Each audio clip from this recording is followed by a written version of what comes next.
Hello and welcome back to another Minecraft Let's Play video by me, FoxyNoTail, here on the truly Bedrock survival server. Although, today is a bit different. Today, I'm not going to be talking to you directly, I'm going to be playing you my most recent podcast while I go and do things with my tavern. So, enjoy! I'll see you all a little bit later. Hello and welcome back to another podcast by me, FoxyNoTail, here on the internet just for you. It has been a long time since I did a podcast.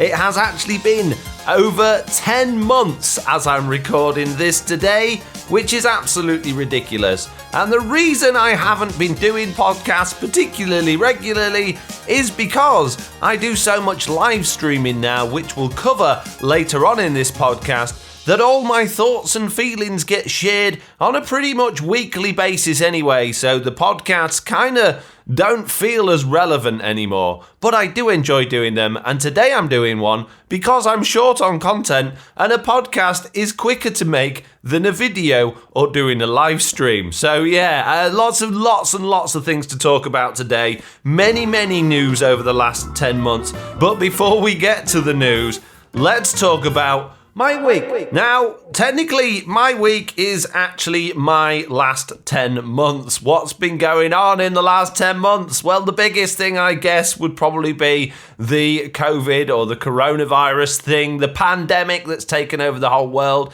There's a lot of non-believers. There's a lot of people that don't worry about it too much. I do fall into a high-risk category personally because I haven't got a spleen, which controls your immune system. I lost it in a motorbike accident when I was 16 years old. So as soon as this pandemic hit, I was getting letters and text messages from the NHS to say, hey, you need to be really careful here and shield and stay indoors because if you get it, you're going to have problems. So yeah, I've taken it really cautiously. I know a lot of people are a lot more relaxed about it, and we're now hitting a second wave of it, which is not ideal. Considering, we were just getting to that point where we could all go out and do things, go to the shops, take the kids out to the beach and whatnot, as long as there wasn't too many people around.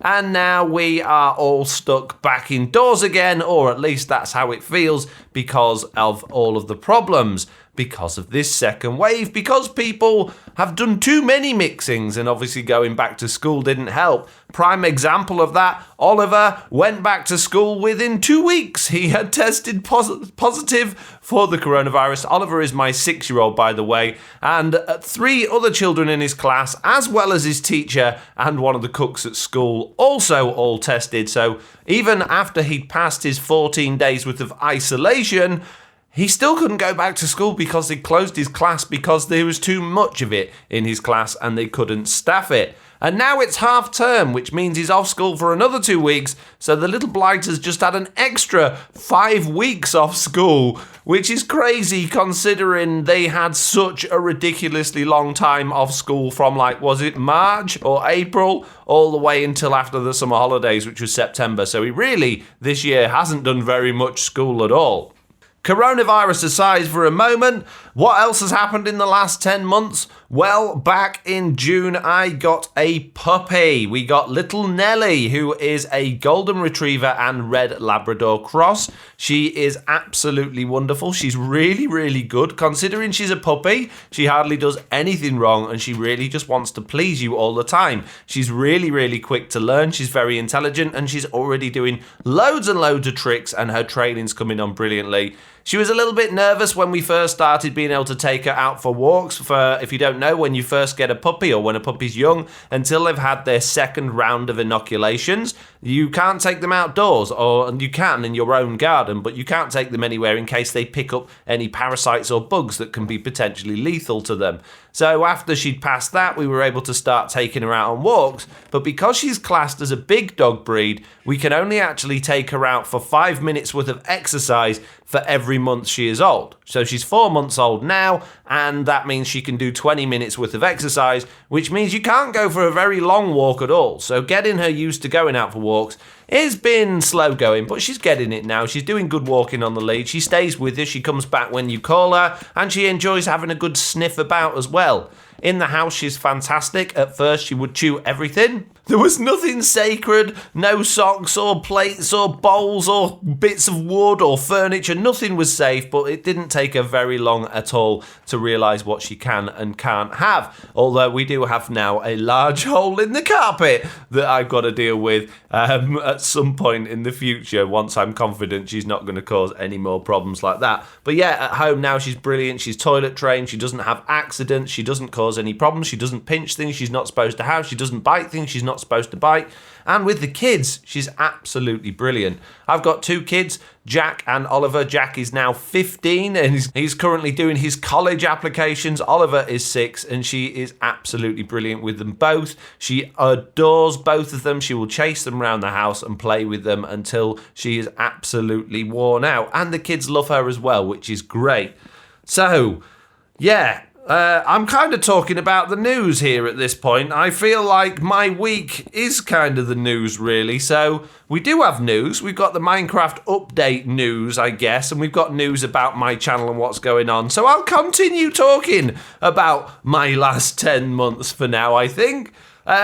In the last 10 months, Truly Bedrock, the Minecraft Bedrock Edition survival multiplayer server that I play on with a group of content creators, has really become more and more established and grounded and settled as well. Internally with the team, we've had a few ups and downs getting to know each other and understand each other, and particularly at the height of the coronavirus pandemic when everybody was stressed and fed up and because of lockdown. But I do believe we're past all that now and we really are settled into a much more liquid and happy team, and it's really, really great fun playing on that server. I absolutely adore it. It is now, thankfully, my full-time job to do that, which is absolutely brilliant. To be able to say I am a content creator full-time is amazing. But one of the reasons I'm making this podcast kind of goes against that, but we'll talk about that in a little bit. Truly Bedrock, yeah, season 2 is well underway. It's going really well. I'm building in a much different style to what I've built in before. I'm actually doing a medieval castle town thing. I'm having a great time learning that, learning new building techniques. I've been using stuff from DeviantArt. I've been buying sheet and material from there to help me with building and learning and understanding new techniques, which is great. And just working in a different way as well. I haven't done as much story stuff this season though, and the reason for that is, believe it or not, now I'm full-time, I feel like I've got less time than ever because I've got so many projects on and so many things going on in the background as well. It just feels like I've never got time to focus on the things that take a little bit more time, like the storylines and things like that. But let's not worry too much about that because it's all going very, very well. Right, what else we got to talk about? In the last 10 months, I set up a whole new channel for streaming more mature game content. Just games that I wouldn't feel comfortable playing to a family-friendly audience. One of the reasons I started this was actually for the Final Fantasy VII Remake. I really, really wanted to stream that with my community, but there was so much swearing in it when I did a stream of the demo of it, I realised I couldn't put this out on my Foxy-friendly or my family-friendly Foxy channel because I don't want people to feel like they have to be careful while letting their kids watch my content. So I set up a whole new channel called Duckshot, or Duckshot84, which was my original gamer tag when I first started playing online games, and it's been great. It's been slow going. I've done a few games on there now. We did Final Fantasy and Doom Eternal. We did The Last of Us Remastered. And I started the Tomb Raider, the last Tomb Raider game as well, Shadow of the Tomb Raider, although we only did one stream on that so far. There is access to all of those streams and videos on my second, or on my YouTube channel of the Duckshot channel, but please note that the games do contain graphic content and also bad language as well. Now, I personally don't swear throughout those streams. I might be a little bit more relaxed with the way I speak than I do on my Foxy channel, but it's not an excuse for me to let loose, but the game content itself is a little bit, not exactly family friendly. So if you're going to go and check that out, please do bear in mind it's not suitable for children. So that's the Duckshot streaming channel out the side. What else is new in the last 10 months? Well, my subscriber count has been going crazy. This summer was absolutely the best summer I've ever had on YouTube. At one point, I was gathering more than 3,000 subscribers a month, which is ridiculously crazy. My views were up, my watch time was up, my engagement was up. And it's all thanks to you guys, and it's thanks to the coronavirus pandemic, people being indoors and having nothing to do but watch YouTube videos. And as a result of that, I've gone from having around about 10 or 12,000 subscribers to now having almost 30,000 subscribers. At this current time, I've got 28,500 subscribers. My views and things are coming down a little bit at the moment, which is to be expected for this time of year. But yeah, it's still going strong. It's still going really well, and I'm having an absolutely brilliant time doing it. I'm putting out 3 videos a week at the moment, although this week and the next couple of weeks are going to be a little bit lacking because I've got other things going on. But yeah, it's going so well. I'm just over the moon with it, and I'm so over the moon that I've now been able to go full time. But I'm going to talk about being full time as part of the news, okay?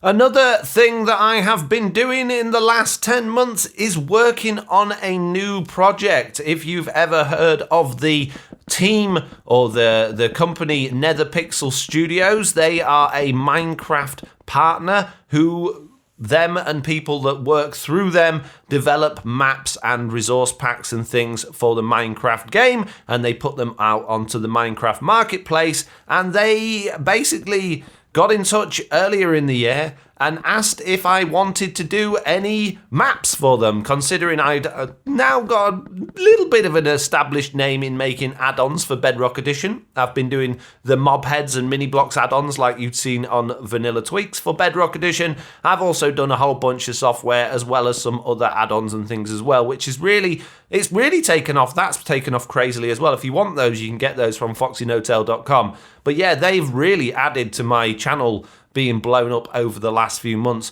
They've gone crazy. The downloads on those are ridiculous. I think I'm now at around about 30,000 downloads for the mob heads, not far off that for the mini blocks, and all in total I've had over 100,000 downloads of all of the different packs and add-ons that I've done, which is absolutely fantastic news. So yeah, they asked me if I wanted to do a map. Now, what I really wanted to do was I wanted to add my add-ons to the marketplace. I wanted people to be able to download my mob heads and the mini blocks and my armor stand stuff through the marketplace so that it was accessible on all of their devices easily without having to go to FoxyNoTail.com and find cheeky ways of sneaking it onto your Xbox or your PS4. But unfortunately, for some reason I don't understand, Minecraft or Mojang don't allow add-ons to be uploaded to the marketplace. You can only add maps or resource packs or skin packs. Now, add-ons to me are like essential. Having utilities as part of the game that you can add on to any world is an essential part of Minecraft. That's what modding has been about for years on Java Edition. Now with modding, you didn't download, well sometimes you did, you got an adventure map, but most of the time you just got the mod and you bolted it onto whatever map you were playing or whatever world you were playing. But with the marketplace, they seem to be missing out on understanding that, or for some reason, there is some technical reason why they won't allow you to put add-ons on there. And I just don't understand it. If you can have a resource pack on there, which is changing the game, why can't you have an add-on on there that you can put on any world? It really baffles me that this can't be done. But yeah, because of that, the only way you could do it is workarounds. Basically, I would have to bolt on the add-ons as part of a map, have to do something with that map in order to make it engaging in some way for them to allow it to be put onto the Minecraft marketplace, and then people would have to then go rooting into their game files to dig the add-ons out of that map and transfer them onto their worlds, and it would just be a lot easier for them to do it through FoxyNoTail.com, and also free doing it that way. If you put stuff on the marketplace, you have to charge for it. There is no put it on there for free option, and I think, if I'm not mistaken, that actually Minecraft or Mojang, or Mojang, I can never remember the right way of saying it. It really doesn't matter. But those guys, I think, are the ones that set the prices as well. I don't know how much of an input as a creator or a partner you have on the price of the stuff going out there. Anyway, long story short, I have been approached by Netherpixel Studios in order to make a map for them. They asked me what I wanted to do. I said I wanted to do utilities. They said, you can't do utilities. Have you got any ideas for a map? And I said, no. And then they went on to explain to me many of the things that they'd been working on and things that they were currently working on. And that filled my head full of ideas. And then myself and the chap in charge had a long conversation about some of my ideas and his ideas. And we came up with an absolutely wonderful idea, which I've now taken on and spun and elaborated on. And pretty much, we're nearly there with it. I've now, as well, got a build team. Believe it or not, I have some of my community members are helping me build this. They've all been sworn to secrecy that they won't share any of the information, because if the information about what the map is about gets out there, there is a chance that people will copy it before it's done. And there are some very interesting and novel things going on in this map that no one else is doing, or at least I believe at this point that no one else is doing. So I don't want the cat to get out of the bag just yet. But as soon as it's done, you guys will be the first to know, and I hope everyone will run off and download it, because it's going to be amazing. Anyway, so they approached me to do a map. I'm working on that map. I've been working on it for a very long time, probably about as long as this podcast has been, or since the last one at least. And I finally feel like we're getting to that end point now. So anyway, that's my last 10 months in a nutshell. There has been a lot more than that going on, and there'll be a little bit more talked about that in the news. Speaking of, it's time for the news. So coming up for the news, we have Minecraft 1.17 was announced at the Minecraft Live, or Minecon Live, or whatever it's called now, thingy-mabob that was the other week. We have me going as a full-time YouTuber / content creator, and we have some interesting news about my Patron servers and things like that. Oh, and I got a puppy, but we already covered that in the other bit. Yes, we already covered that in the other bit.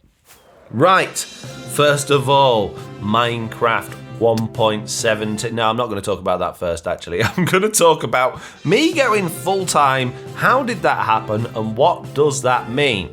Well, I started out with a job. I've always worked. I've actually been employing myself for over 10 years. I have been running businesses, or two of them. One I had with a business partner for 6 years, and then I had one on my own for 5 years. It's actually been 11 years that I've been owner of a business and running a business. And those businesses were absolutely nothing to do with making videos or websites or Minecraft videos or anything like that. They were actually to do with machinery. I would sell, install and service machinery to the UK and around the world as well. We did exports and all sorts. Now, it was only a small business. It was only for the last 5 years, just myself. There was no employees or no staff. Previously, in the previous business to that, I had a business partner, and at points in that time we had staff as well. But I managed to get it to a point on my own where I could make a decent living and not have to stress too much about money coming in every month, and not have to worry about the stresses of employing people, basically keeping it small, keeping it tight and tidy. I worked a lot of hours, but I got rewarded for that, and it was a nice business to have. Now, two things happened that destroyed my business. Well, actually, three things, if I'm going to be totally honest with you. Thing number one was me getting very complacent with it, because I was finding more and more traction on YouTube and finding more and more interest there, and finding it less and less easy to concentrate on doing actual work, because what I really wanted to be doing was be sat in front of my computer recording Minecraft videos and doing streams, and I was finding that real life work was getting in the way of my content creation. Now, realistically, at that point, and even at this point, there wasn't enough going on with my YouTube channel and Twitch streaming to be able to live off in terms of financially. So I had to keep that job going. But that job was starting to go on the decline slightly. It was still going fine. It wasn't going to collapse. It was going fine, but it had declined slightly as I'd concentrated a little bit more on content creation. Then we had this thing in the UK called Brexit. and Brexit went on for a very long time. Now, the problem with Brexit was that it involves trade within Europe. It's all about, well, not all about, but a lot of it is to do with trading within Europe. Now, what happened was, as soon as Brexit became announced that it was going to be a thing, in fact, just slightly before it, when it was all getting talked about, businesses stopped spending money. They stopped basically buying machinery or having large expenses because they weren't sure on how they were going to be affected going forward. Businesses started dropping left, right, and centre, particularly food-orientated businesses that decided to move their entire systems to Europe, businesses that just couldn't manage because the European counterparts just wouldn't deal with them anymore. And because of that, and because of all of the uncertainty, what it meant was that I was getting plenty of people ringing up asking me about machinery, but no one actually buying machinery, which obviously if I haven't got anyone buying machinery, my sales started to slump. Now, fortunately, I had a good year before that, so I had a good sort of 18 months worth of time to ride that out and hope for it to get better. But as the months went on and on and on and on, the hit was more and more substantial to my business. The amount I was earning was less and less and less, and it was becoming more and more worrisome. To the point that sort of around about December last year, I was thinking, can I realistically keep this going? How can I change this to make this better? And I considered basically downsizing. So I had quite a large workshop where I would store my machinery and stock and tools and equipment and things like that. And I thought, well, what if I got rid of that and went back to just having an office and then sort of borrowing space from other people? And what if I focused more on services like fixing machinery and installations than selling machinery? So at Christmas, I'd already decided that I needed to make some substantial changes, and I was already in the process of starting to make those changes happen. And then all of a sudden in February and March, the coronavirus hit, which just put a dead stop in everything. So that basically meant the workshop that I was in that I couldn't get out of because I was shielding, I was paying for months and months that I couldn't do anything with. I couldn't hire a van to empty it. I couldn't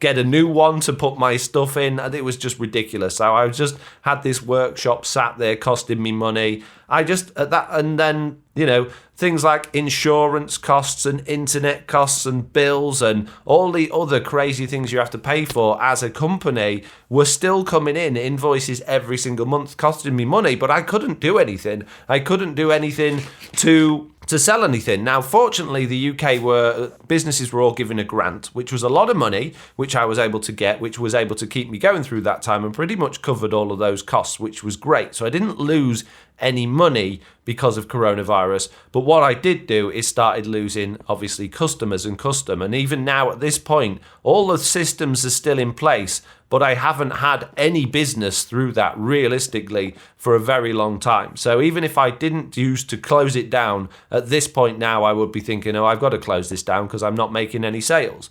So once the pandemic meant that we were locked in, that was it. I said, no, do you know what? I'm going to go full time now. I'm earning almost enough through YouTube with my savings that I've got to keep me going for at least another year or so. Let's give this a really good crack. So I decided, yes, I'm going to go full time making YouTube videos and I'm going to start dismantling the business. Now, because we were in lockdown, it was very, very long and slow process to dismantle the business. And also I still had jobs ongoing from that. So even though I hadn't had much business in, I had some. And those jobs now, because basically the machinery I was buying was being bought overseas or manufactured overseas, you've got to get it shipped over to the UK and then it has to get put in on site and installed.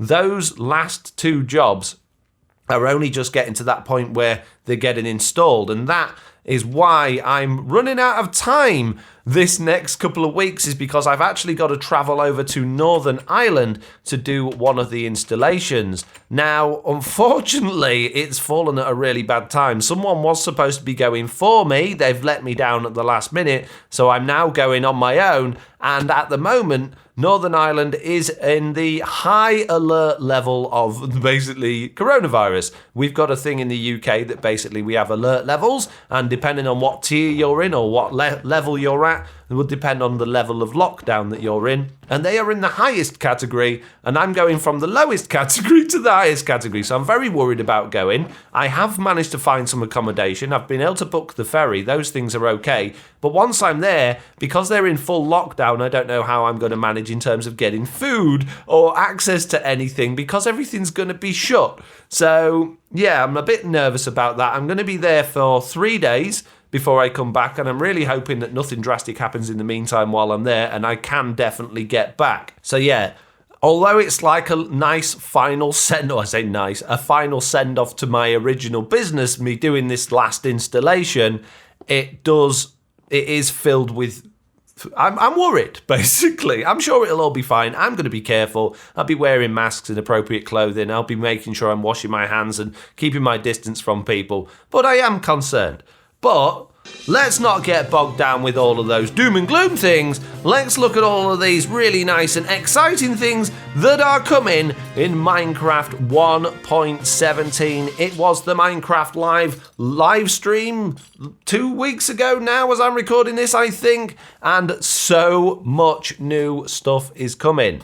Everybody was asking for the caves and the cliffs update, well, for a cave update at least, and there was no sign coming from Mojang they were going to do that until they just dropped it. First thing they did, they sat down and said, we're doing the caves and cliffs update, which was absolutely ridiculous and so exciting as well. And the Minecraft live event itself, because there was originally going to be a Minecon, they were going to actually do a physical convention again this year. Unfortunately, because of coronavirus, they weren't able to do that.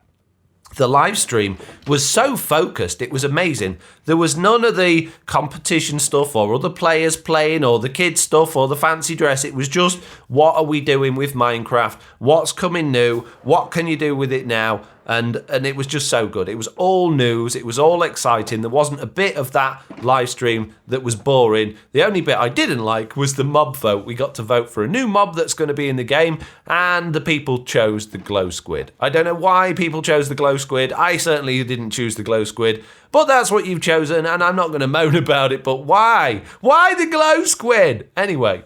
So, glow squid aside, what is coming to Minecraft in 1.17?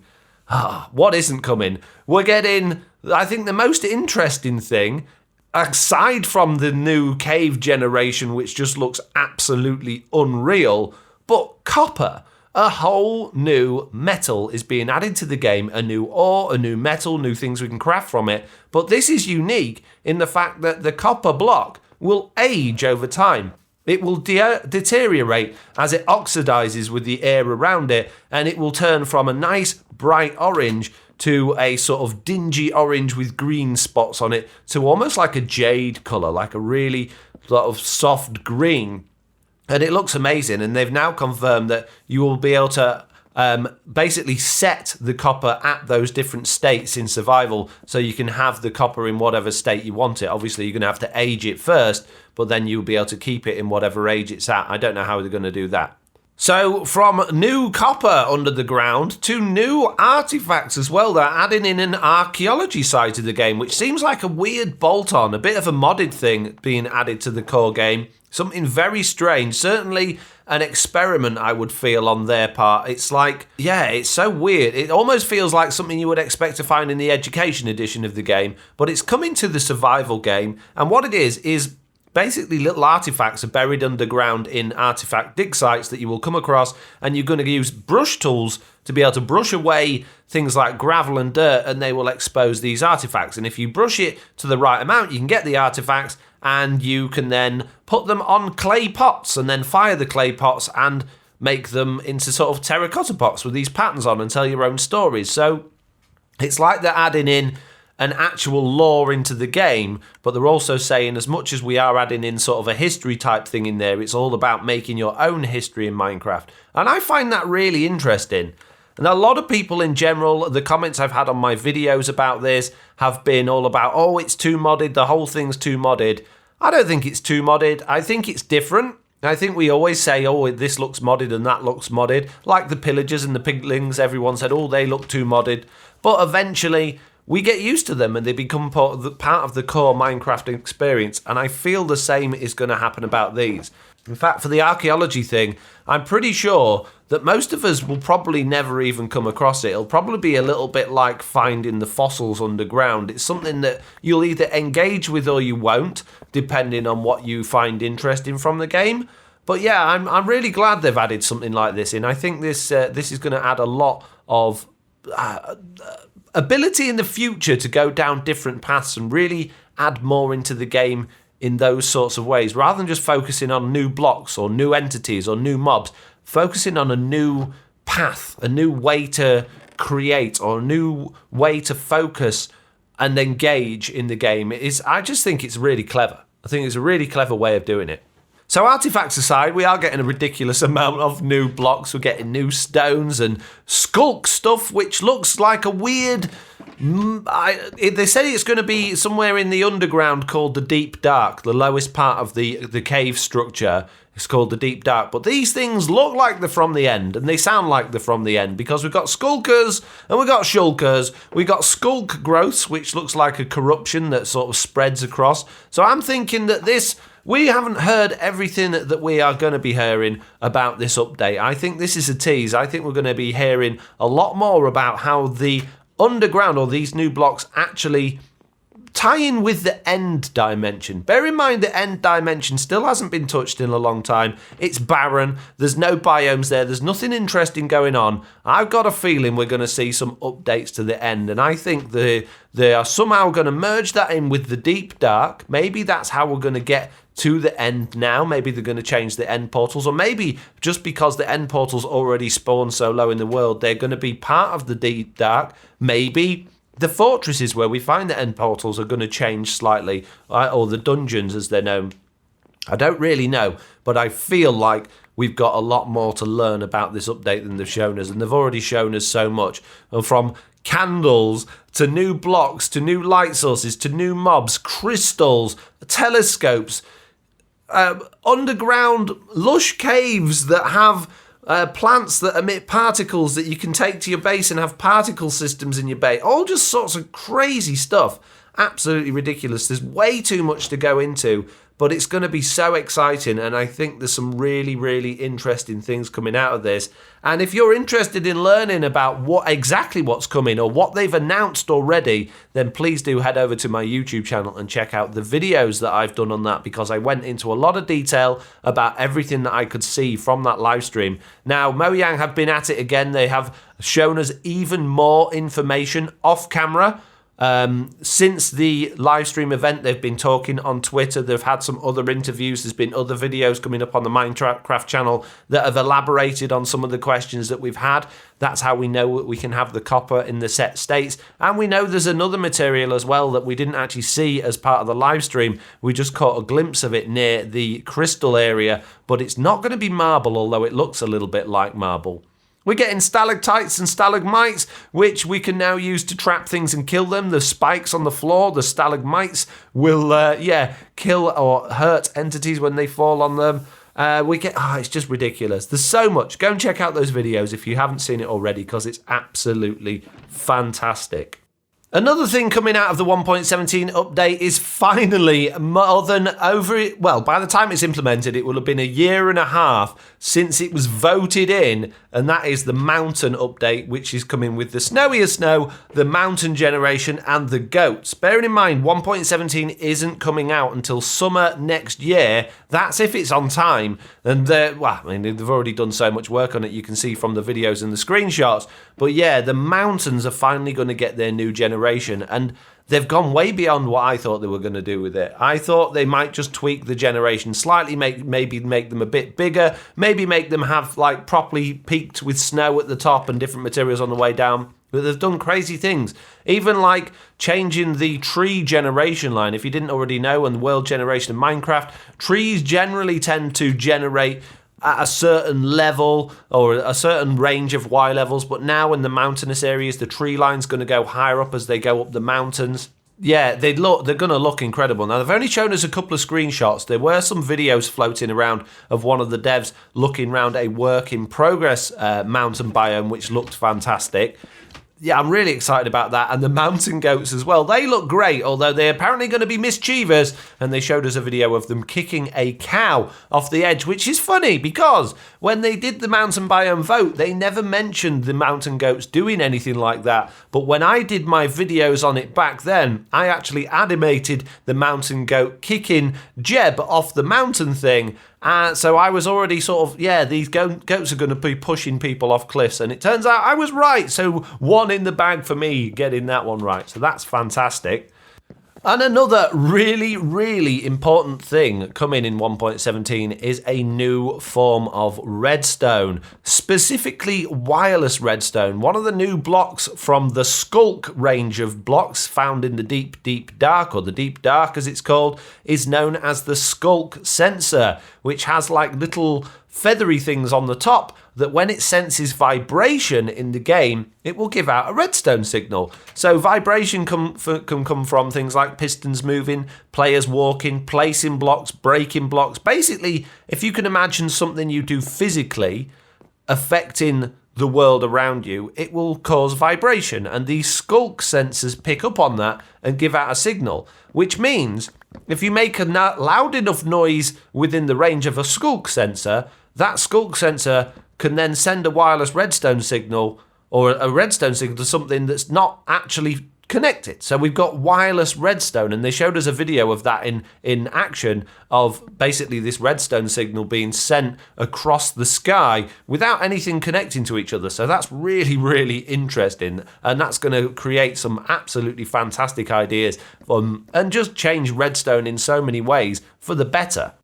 And speaking of things that detect vibration, the new mob, the main mob that they're adding in is called the Warden, and that is a blind mob, but it's also big, terrifying, and it's got a weird glowing thing on its chest like its heart beating that looks like souls inside of it, and it packs a heck of a punch, and it's ridiculously strong as well. It's got loads and loads of health, and that thing uses vibration. So if you're quiet and sneaky, it won't hear you and it'll leave you alone. But if you make a noise, if you place a block, if you walk near it, or if you jump or anything like that, it's going to know where you are, it's going to come after you, and it's going to, you don't stand a chance against this thing. Or at least I hope by the time it gets the vanilla game, they haven't sort of, I hope they haven't watered it down too much and it becomes something that's easy to defeat. I really hope these things are really, really tough, and they, nobody, even the bestest of best players with full netherite armor on, don't want to go near these things. And I hope they drop something really interesting as well. We're yet to see what new drops things will drop from these updates, but more will come over time. Generally speaking, when they announce a new version of Minecraft, they announce everything that they've got already something in place for, but they keep a lot of stuff back, a lot of things that they're still going to surprise us with later down the line. And they've done this every single update that I can remember, so I'm sure between now and next summer, probably July, August time, maybe June if we're lucky, we will start seeing more and more things come into the game, particularly as well as snapshots. On the Java edition, they have snapshots. On the Bedrock edition, we've got betas. Once they start coming out with this new content in, we will start seeing all of these new and secret things that they haven't talking about coming out into the world, and we'll be able to learn all about them. Speaking of betas, the Minecraft Bedrock edition of the game has been getting some really interesting new betas, or betas, depending on where you're from. Now, what these are the next update of the game coming along the development to be tested, and then eventually it becomes stable release. Now, they've done a lot of bug fixes. There hasn't been any particular big changes to the main game or the survival game. There've been a few tweaks and changes here and there, mainly sort of bug fixes and ease of life things. But in the background, the technical side of things, particularly for add-on makers, there is so much going on, from completely customizable blocks to completely customizable items and weapons and armor to, there's just a ridiculous range of stuff we can do with add-ons now, which, as somebody that is building a map at this moment in time, is something that I'm personally getting really excited about, although also very frustrated as well. So in my map, I wanted the players to be able to have custom weapons and custom armor, and also custom like artifacts or trinkets or talismans, things like that they could equip and get special effects with. Now, unfortunately, at this particular time, I'm working with the 1.16.2 or 3 version of the game, and those things are very difficult to do. You can make custom weapons, but you actually make those by using food and giving the player a stronger attack damage when they're holding it. So it's a workaround, it's a cheaty way of doing it. There isn't actually a way to say, yes, this item that the player is holding is a weapon or not. So I can't make custom bows, I can't make custom swords and axes or pickaxes that actually work in the way that they do in survival, but I can say, okay, if a player is holding this particular item, let's call it the sponge axe, then the player's attack damage level will be reduced. Or if, let's say, they're going to be holding this ruby axe, their player's attack damage is going to increase. And I can say that also when they're holding those items, the players will have certain status effects. But for things like artifacts and talismans that you might equip to the player, I want them to put a certain helmet on their head and then have a certain effect. I can't do that properly because we're only limited to the armor that exists in the game at the moment, which means I either have to get rid of the existing armor and not let the players have any armor, or unfortunately there are ways to work around doing things, but it's not ideal.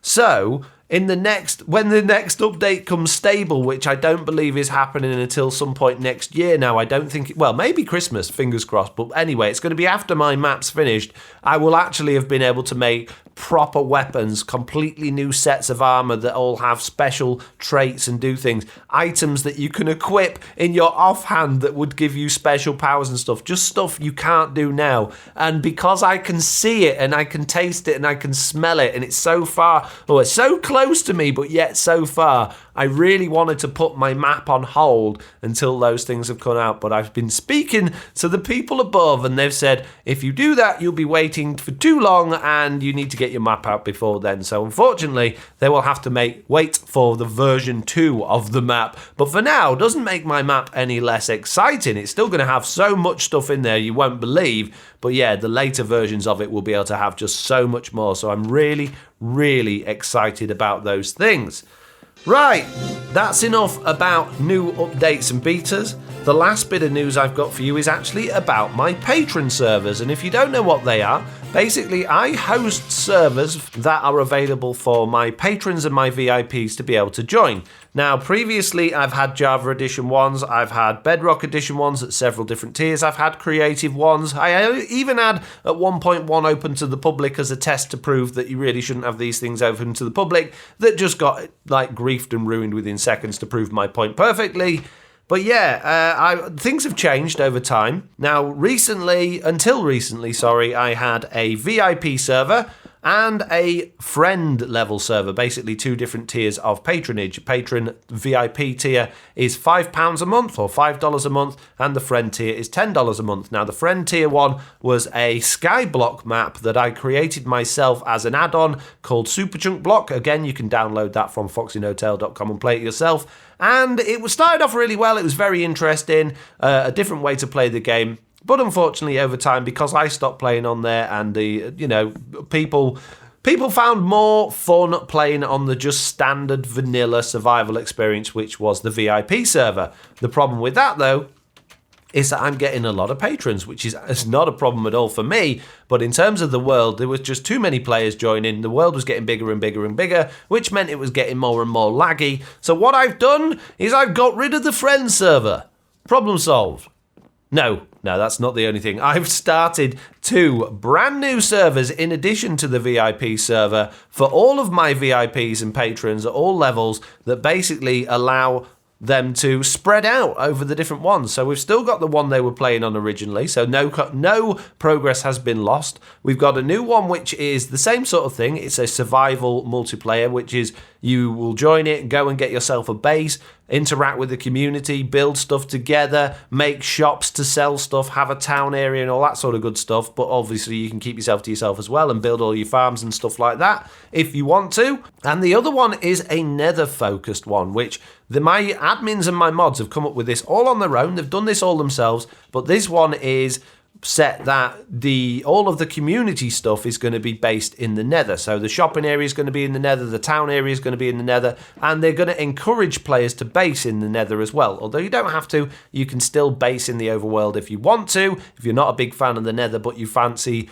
getting on there and seeing what's going on in the nether, or building certain things in the nether but not living there, then that's probably the server for you. And these things have been running just over a week now, and they are very popular, and lots of people are building on them, and it's great to see what's coming on. So if you want to get involved in things like that, then you can head over to patreon.com/FoxyNoTail, and you can pledge at either VIP level or above, and you will get access to those. Bearing in mind, though, these are for over 18s only, and I will reiterate my reasons why. Reason number one, and the main reason, is that I am not responsible for minors who join games or join servers and interact with adults. Now, we only check ID for age purposes. We don't vet the players going on. We don't do background checks. We don't know who the adults are. On the internet, anybody could be anybody, and we hope that by people signing up to play on these things through Patreon that we're getting decent people that aren't going to grief and cause problems, and that, you know, are looking for somewhere decent to play and meet like-minded people. But there's no guarantees of that. Throwing people into that mix of other older members, minors, people under 18, people that are not able to make life decisions like that for themselves, is not something I want to do, because I just don't think it's safe, and I don't want to be held responsible for any issues that might occur. Now, you might say, oh, well, I've got my parents' permission, they said it's okay. Well, that's fine, but your parents might not fully understand what's going on, and they're not going to be there 24 hours a day, 7 days a week, watching your interactions with these other people and the interaction that goes on Discord around these things. Now, don't get me wrong here. I am not saying that I think any of my patrons or members are in any way bad or do things that they shouldn't be doing, but what I'm saying is the internet makes you anonymous, and anybody could be anybody, and you never really know somebody until you really know them. So to add children or minors into that mix, I just don't think is a safe thing to do, and I think at some point that could all end in tears, and if I'm the one responsible for hosting that system and putting those people in touch with each other, I'm going to be the one that gets in trouble. And I don't want to get in trouble because of other people's business. So that's the main reason why I don't let under 18s on. And the other reason that we don't allow under 18s to join these servers, even if none of that was a thing, we still wouldn't, because I'm putting together a community of people that are of a similar age or older to me that are interested in playing Minecraft in a relaxed, peaceful and fun way that isn't in the same mindset as the younger generation. They don't want to do PvP, they don't want to be pranking each other all the time, they don't want to fall in traps and die and lose their items, they don't want to be constantly going off and fighting things. They just want to build and enjoy the time together and relax. These people are going to work, they're coming home, they're relaxing in the evening, just getting to know each other through the Discord and playing together and having a nice time that way. They don't want to be overrun babysitting other people's kids and having to deal with all of the fun that goes with the younger generation. And I'm not saying that that's the wrong way to play or anything like that. If you like playing like that, that's absolutely fine, but that's not what these servers are for. Now, I get comments on my videos and things saying, well, why don't you put a server out for kids then? Why don't you put a server out for just your subscribers rather than, because I can't afford to go through Patreon and things like that. Well, I realise that is a limiting factor, and I realise that is a problem for some people, but it's also a really nice and easy way for me to be able to make sure people that are interested in joining the server are not going to be griefers or cause problems. Basically, most of the time, if someone's prepared to pay for something good, they get a good experience, and they're going to create a good experience as well. If you've got things that are available for free, you get everybody joining, anybody joining, and you just end up with problems. And I've already done, in the past, had free things to prove this point, and my point was proved. So I'm not going to be putting out any free servers for my subscribers. I'm not going to be putting out any kid servers for kids, because I just think that's a dangerous thing to do, and I don't want to get involved in those things. So if you've got a problem with what I'm putting out for people, then that, unfortunately, is your problem. But if you are in the scope of people like over 18 and looking for a nice community to join in and just enjoy playing Minecraft, then my servers are aimed at you. It's kind of like, I guess, let's say you're 13. Imagine going to some random stranger, or in fact going to a car garage and moaning at them that they don't make cars for you and for free. Okay, and I'm not saying that my servers are cars, but it's the same thing. It's not designed for you. It's not made for you. It's not suitable for you. So don't get your knickers in a twist because you can't have it. Okay, it's crazy. It's a backwards way of thinking about it. Anyway, that is enough of the news from me. I've got a few more things I just want to discuss quickly. One of them is that on the 24th and 25th of October, this weekend coming up, we are doing a Halloween-themed Truly Bedrock live stream weekend, and I'm going first on the Saturday at 12 noon British summertime. I'm very much looking forward to that. And speaking of Halloween, this year is going to be an odd one. Oliver, my 6-year-old, has been asking me for years, when are we going to have another Halloween together, because he comes to my house. He doesn't live with me full time. He lives with his mum, and he comes to my house at certain times of, weekend schedules and holiday schedules, and not always does it fall on Halloween. Now, a few Halloweens ago, we had an absolutely brilliant time. We went trick-or-treating and he loved it, and he's wanted to do the same thing again with me since then, and this is the first one since then that we would technically be able to do that, because he's going to be with me on Halloween. Now, unfortunately, we can't go anywhere because of the lockdown restrictions and coronavirus and stuff like that. So sadly, we're not going to be able to do it, but I do think we're probably still going to do some pumpkin carving. I might even get him an outfit to dress up in at home, and we'll maybe watch some sort of child-level scary movie, something like The Goonies or something like that, I think. Which is a real shame. Now, I've heard people saying about if you put a carved pumpkin in your window, then kids can go up to your house, but their parents give them the sweets, so you're not knocking on doors or interacting with people, which still gets people out and about, which is kind of a nice thing, because a lot of people put a lot of effort into their Halloween displays, but it's just not the same, is it? It's just not the same. It's a real shame. And from stream day weekends to Twitch. If you don't know already, I stream on Twitch, and my Twitch streams are getting better and better and more regular. I've actually hit enough viewers on a regular basis, enough average viewers to be able to apply for partnership with Twitch, but unfortunately, I don't actually stream often enough because of my said child routine with Oliver and Jack. They come to me at this moment every other weekend, which means that I can't stream for a good few days every other week, which really means that I can't apply for partner, which is a little bit of a problem, although I am now getting in the habit of being able to stream when Oliver's in bed. So I'm getting better at it, but it appears that every single week I say, right, I'm going to definitely stream 3 days this week. I'm going to do Monday, Wednesday, and Friday. Something always comes up. Like this next week, I had fully planned to be streaming all week this week, but now I'm going over to Northern Ireland to do this installation job. So yeah, unfortunately, I'm not going to be able to do much streaming this week, but when I get back, I will be doing some more streaming next week. Anyway, that is pretty much all I have got for you today. I know this is a bit of a shorter podcast than normal. I've covered pretty much everything I wanted to cover, and I really hope that you got something out of this. If you want to hear more of these, I have another 12 or 13 of these podcast episodes available in the links below, so that you can find and you can listen to, and hopefully you all enjoyed it. Now, What I do want to hear from you guys is if you did enjoy this and if you want me to do more of these sorts of things, please do let me know. Please either write a comment or send me an email or get me on Discord. Let me know if you want more of these things, because I really do enjoy making them, but I just feel that with everything else I've got going on, they always take a back foot. But if they're popular enough and people enjoy them enough, then I definitely will do more. Anyway, like I said, that's enough from me. I hope you all had an amazing time listening to me drivel on for nearly an hour. Hopefully I'll see you all in the next one. Bye!